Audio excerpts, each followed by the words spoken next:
আন্দোলনটি প্রথম দিকে পাবলিক বিশ্ববিদ্যালয়গুলোর মধ্যে সীমাবদ্ধ থাকলেও মুহূর্তেই ছড়িয়ে পড়ে প্রায় সব শিক্ষা প্রতিষ্ঠানে। শুরু থেকেই ছাত্র আন্দোলনকে হেয় প্রতিপন্ন করার লক্ষ্যে রাজাকারের আন্দোলন বলে ব্র্যান্ডিং করার অপচেষ্টা করা হয়েছিল। ছাত্রলীগকে লেলিয়ে দিয়ে ঢাকা বিশ্ববিদ্যালয় সহ দেশব্যাপী সংঘর্ষের সূচনা করা হলো। এ আন্দোলন ক্রমেই ছাত্র গণ আন্দোলনের পরিণত হলো। শ্রেণী পেশা গণ আন্দোলনের সমর্থনে বিরোধী রাজনৈতিক দলের কর্মসূচি ঘোষণা এদেশে নতুন নয়। তাই বিএনপি সহ ২০ দল, সিপিবি সহ গণতান্ত্রিক বামজোট, গণতন্ত্র মঞ্চ সহ অনেক দল রাজপথের কর্মসূচি দেয়। শেষ পর্যন্ত সুপ্রিম কোর্টের রায়ের ভিত্তিতে তৈরি নির্ধারিত বিভাগের পরিপত্রের মাধ্যমে কোটা নির্ধারিত হয়। ৫৬% থেকে ৭%-এ নেমে এলো। আলাপ আলোচনা বা সমঝোতার মাধ্যমে এ সমাধান আগেই সম্ভব ছিল। সময় থাকতে কেন তা করা হলো না? ২০১৮ সালের শুরুতে ছাত্রদের দাবিগুলো পাত্তা দেয়নি সরকার। মেধার ভিত্তিতে নিয়োগ প্রথা চালুর নৈতিক চিন্তা না করে ক্ষমতা ধরে রাখার স্বার্থেই মগ্ন ছিল সরকার।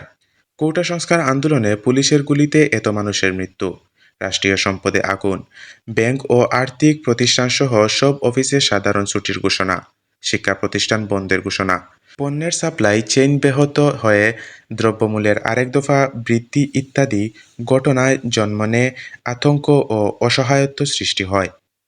প্রশ্ন থেকে যায়, এ দায় কার? এ দায় সরকারকেই নিতে হবে। মুক্তিযোদ্ধা কোটা থাকার কারণে কোটা সংস্কার আন্দোলনকারীদের কিছুটা বিব্রতকর অবস্থায় পড়তে হয় ২০১৮ সাল থেকেই। এবারের আন্দোলনও মুক্তিযুদ্ধ বিরোধী বা জামায়াত শিবির আন্দোলন বলে ব্র্যান্ডিং করতে থাকে সরকারি পক্ষ। অন্যদিকে দেশে কর্মস্থানের অভাব, লাখ লাখ মানুষ বেকার জীবনযাপন করছে। ছাত্রত্ব শেষে কিভাবে নিজের জীবন বা সংসার চলবে তা নিয়ে শিক্ষার্থীদের মধ্যে আসে ভীষণ রকম হতাশা। তাই নাতিপুতিদেরও মুক্তিযোদ্ধার কোটা অন্তর্ভুক্ত করায় ভীষণভাবে ক্ষুব্ধ হয় সরকারি চাকরি প্রত্যাশীরা। একথাও সত্য, এদিকে লুটেরা অর্থনীতির ফলে দুর্নীতির মহাখনিতে পরিণত হয়েছে বাংলাদেশ। ইট পাথরের উন্নয়নের সামান্য আলো পারছে না দুর্নীতির অন্ধকার ঢাকতে। অন্যদিকে ব্যাপক সংখ্যককে শিক্ষার্থী বর্তমান আর্থসামাজিক অবস্থার ঘূর্ণিপাকে আবদ্ধ। দ্রব্যমূল্যের ঊর্ধ্বগতি, মূল্যস্ফীতি, টাকা পাচার, অপশাসন ইত্যাদির কারণে মানুষ দুর্বিষহ জীবনযাপন করছে। এ ক্ষোভের আগুন উগরে দিতেই জনগণ অংশ নিয়েছে শিক্ষার্থীদের কোটা সংস্কার আন্দোলনে। ফলে কোটা সংস্কার আন্দোলন আপাতদৃষ্টিতে শেষ মনে হলেও বাস্তবে শেষ হয়নি।